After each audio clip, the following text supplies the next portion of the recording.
बिस्मिल्लाहिर्रहमानिर्रहीम, अस्सलाम वालेकुम। पाकिस्तान और दुनिया भर में देखने और सुनने वालों को अब्दुल कादिर का सलाम। पाकिस्तान में 23 जुलाई की रात है और दीगर सियासी खबरों के साथ साथ कुछ और अहम डेवलपमेंट्स भी हो रही हैं जिनके बारे में अभी तक शायद आपको पता नहीं है, और हम काफ़ी दिनों से इस खोज में थे कि ये लेटेस्ट डेवलपमेंट के बारे में कंफर्मेशन हो सके तो आपके साथ शेयर करूं। मैंने आपको कुछ दिनों पहले हिंट दिया था कि इस्लामाबाद में एक बहुत अहम मुलाकात हुई है, लेकिन कंफर्मेशन नहीं हो पा रही थी क्योंकि उस मुलाकात के जो पार्टिसिपेंट्स थे वो बता नहीं रहे थे। तो फाइनली आज उसकी कंफर्मेशन हो गई, उसकी तफसील आपके सामने रखता हूँ। उस मुलाकात का एजेंडा क्या था, 1 पॉइंट एजेंडा, सारे मामलात आपके सामने रखता हूँ। और दूसरी तरफ कासिम और सुलेमान, आपको पता है इमरान खान के साहबजादे अमेरिका पहुंच चुके हैं, उनकी मुलाकातें शुरू हो चुकी। रिचर्ड ग्रेनल से मुलाकात हुई, जो अमेरिकन डॉक्टर्स कम्युनिटी है उनके साथ मुलाकातें हो रही हैं। तो क्या होने वाला है, और ख़ास तौर पे उनकी पाकिस्तान आमद से मुतालिक पाकिस्तान तहरीक इंसाफ के कैंप में क्या तैयारियां चल रही हैं और पीटीआई का क्या मौक़िफ़ है। आज हमारी एक अहम मुलाकात भी हुई है। उस मुलाकात में ये सवाल रखा गया पीटीआई लीडरशिप के सामने कि क्या तैयारियां कर रहे हैं, तो उन्होंने जो तफसीलात बताई हैं वो भी आपके सामने रख देते हैं। फिर अली अमीन गंडापुर ने एक एपीसी बुलाई है, और उस एपीसी से पहले आ चुका है एक सरप्राइज़। और शाह महमूद कुरैशी की डील के हवाले से बहुत सारी खबरें, बहुत सारे सवाल कमेंट सेक्शन में पूछे गए, तो उसको भी ज़रा डिस्कस करेंगे। लेकिन पहले आज की अहम डेवलपमेंट के बारे में बात कर लेते हैं। कुछ दिनों पहले मैंने आपको बताया था, और अगेन मैं रिपीट कर रहा हूँ कि ये सिर्फ एक खबर की हद तक है। इसमें मैं आपको ये नहीं बताने वाला कि कोई बहुत बड़ी चीज़ होने लगी है, और ये कोई सनसनी नहीं है। सिर्फ एक खबर की हद तक आपको मैं कंफर्मेशन चूँकि मिली तो इसलिए बता रहा हूँ। आपको कुछ दिनों पहले के व्लॉग में मैंने बताया था कि अमरीकी सफारत खाने के हुकाम ने पीटीआई के वफ़द को इनवाइट किया मुलाकात के लिए।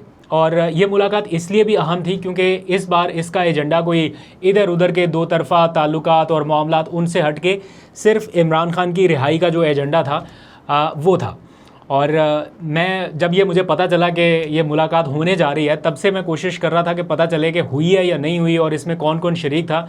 लेकिन पीटीआई वाले, आपको पता है समटाइम्स ऐसी चीज़ों को हाइड कर लेते हैं, नहीं बताते। हो सकता है स्ट्रैटेजी हो उनकी, लेकिन अब आप में से बहुत सारे लोग कहेंगे कि फिर तो आपको भी नहीं बतानी चाहिए। भाई हम तो जारी बात है खबर लेके आएंगे, जहाँ से खबर मिलेगी आपके सामने रखेंगे।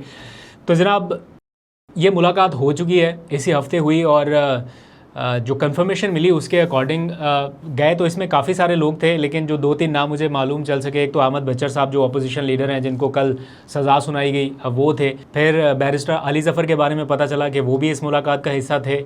अबू ज़र सलमान न्याजी को भी ख़ास तौर पे बुलाया गया था। तो लॉयर्स जो थे वो ज़्यादा थे इसमें, और बाकी और लीडरशिप भी इसमें थी। जब मैंने मालूम किया कि क्या ये मुलाकात हो चुकी, तो उस मुलाकात में शरीक एक शख्स ने तस्दीक की कि जी बिल्कुल ये मुलाकात हो चुकी है। ऑफ़ एंड ऑन वैसे भी ये राब्तों का सिलसिला जारी रहता है, लेकिन इस हफ़्ते ये मुलाकात हुई, अमरीकी सफारत खाने की दावत पर हुई। और जब मैंने पूछा कि एजेंडा क्या था, क्या इमरान खान की रिहाई के बारे में डिस्कशन हुई, उन्होंने कहा बिल्कुल यही एजेंडा था और इस बारे में ही बातचीत हुई। उन्होंने हमारा पॉइंट ऑफ व्यू जो है वो जाना है।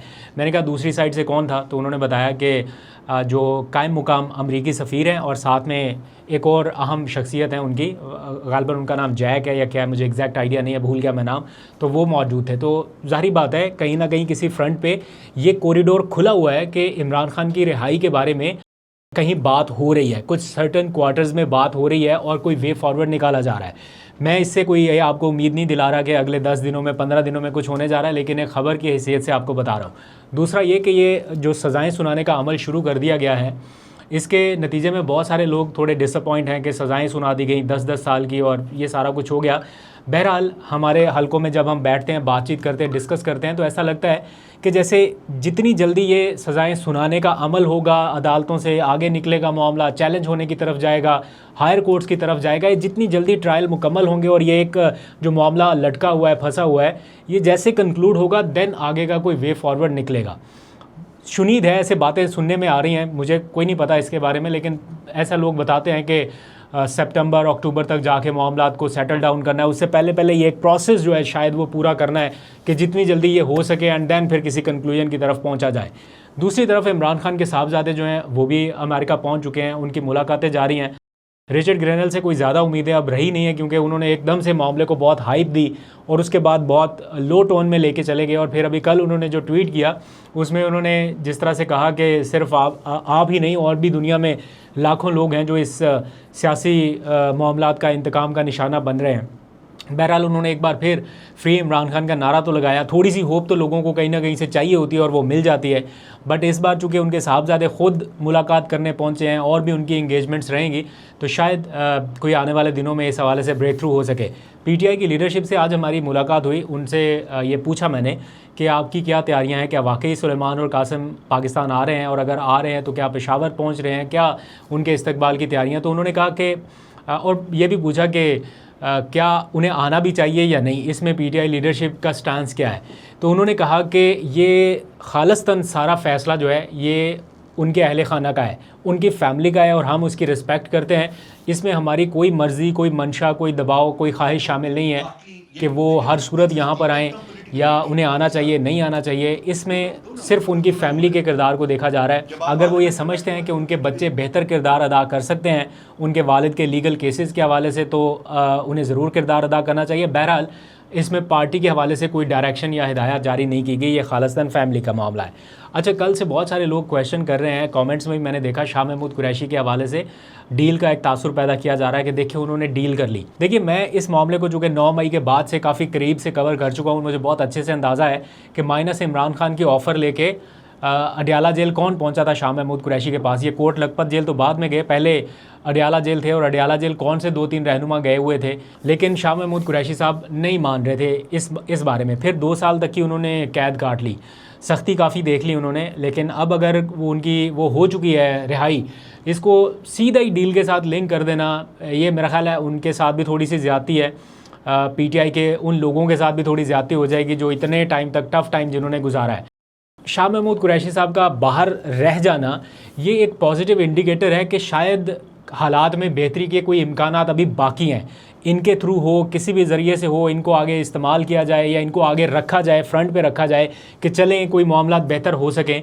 माइनस इमरान खान के अलावा पार्टी में बेहतरी के लिए या वैसे ओवरऑल हालात की बेहतरी के लिए कोई एक ज़ीरक सियासतदान आगे लगे, क्योंकि जो मौजूदा लीडरशिप है इसमें वकला की तादाद ज़्यादा है और वो सियासी समझबूझ नहीं रखते जो शाह महमूद कुरैशी साहब के पास है।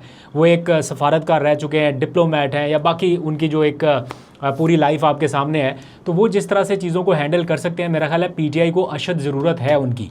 लेकिन ये कह देना कि वो कल परसों बाहर आ रहे हैं, ये भी मुश्किल है, थोड़ा टाइम लगेगा, अभी उनके ऊपर केसेस हो रहे हैं।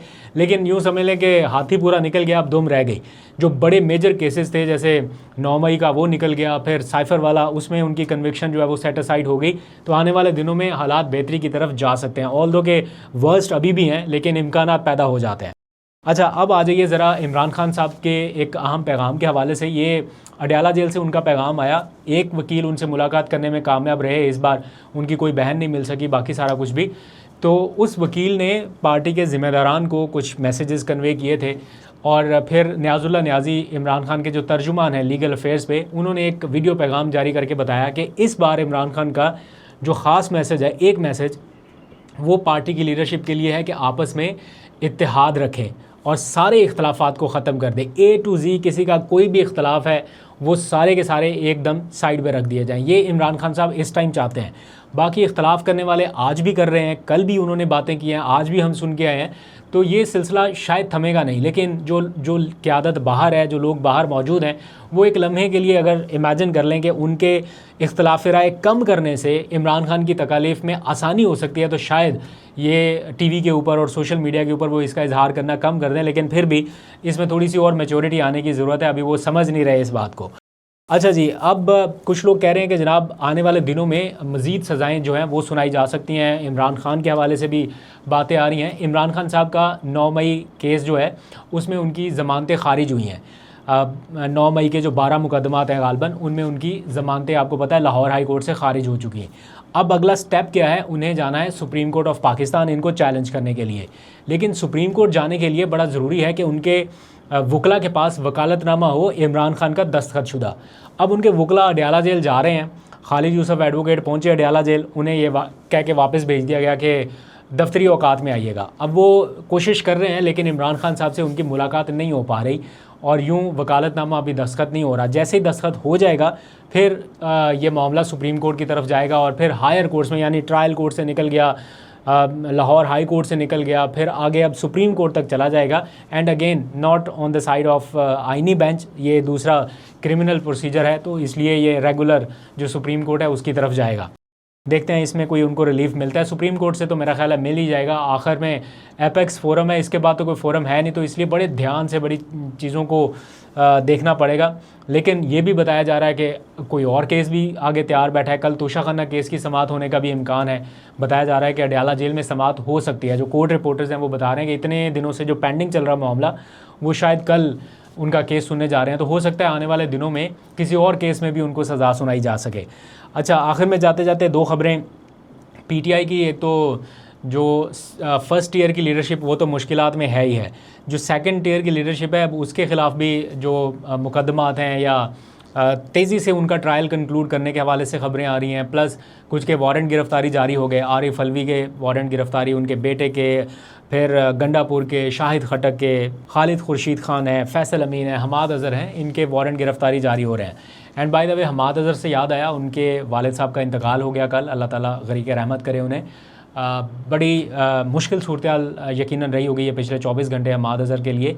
और फाइनली उन्होंने ये एक ब्रेव डिसीजन लिया कि वो किसी जगह पे छुप छुपा के जनाजा उनका नहीं पढ़ेंगे, सामने आके फ्रंट पे वो जनाजा पढ़ेंगे। और ये शायद उनके लिए एक अच्छा मौका है कि वो फ्रंट पे आ सकें, अपने आप को सरेंडर कर दें या अदालतों को फेस करें, अपने ट्रायल को फेस करें, ताकि उनके लिए स्पेस बने, आगे राह उनके लिए खुले। कोई अगर रूपोश रहेगा वो तो फिर बहुत लंबे अरसे तक रूपोशी काटनी पड़ेगी। तो अगर कोई मौका मिलता है इस तरह का तो शायद उसमें उनके लिए कुछ बेहतर हो सके। बहरहाल अभी तक जब मैं आपसे बात कर रहा हूँ तो उनकी कोई गिरफ़्तारी की इतलात नहीं आई। चूँकि अब वो ओपन है, हर जगह पे हैं, तो ज़ाहिर बात है आसपास लोग उनके होंगे जो उनको मॉनिटर भी कर रहे होंगे। लेकिन एज़ इफ़ नाउ उनकी गिरफ़्तारी अमल में नहीं आई, जो कि एक अच्छा अमल है। एक शख्स की दुनिया उजड़ गई, उसके वालिद इस दुनिया से रुखसत हो गए, उसको थोड़ा सा टाइम मिलना चाहिए। बाकी अब वो सामने आ चुका है, तो मेरा नहीं ख्याल कि वो गिरफ़्तारी के डर से अभी भी बैठे होंगे कि मुझे गिरफ़्तार। अब वो ये सोच के आए होंगे कि अगर गिरफ़्तार होता हूँ तो मैं फेस करने के लिए तैयार हूँ। लेट्स सी, जो भी अपडेट होगी आपको बताता रहूँगा। अभी तक के लिए इतने, अपना बहुत सा ख्याल रखिए। अल्लाह हाफ़िज़।